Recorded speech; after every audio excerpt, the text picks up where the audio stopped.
Qizil burchakka uning raqibi Namangan vakili chaqiriladi. Habibullo Jo'raboyevga. Va uning raqibi Namangan viloyatidan Habibullo Jo'raboyev. Ning mardi sinmaydi.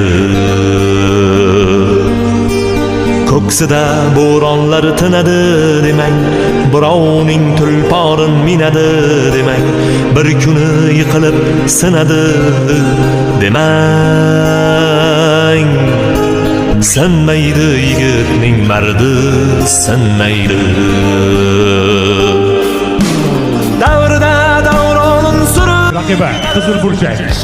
Jangchining yoshi 18 da, bo'yi 175 см, vazni 63 kg. Он когда мастера спорта по боксу представляет школу бокса Uchqo'rg'on Namangan. Voyin Habibullo Jo'raboyev.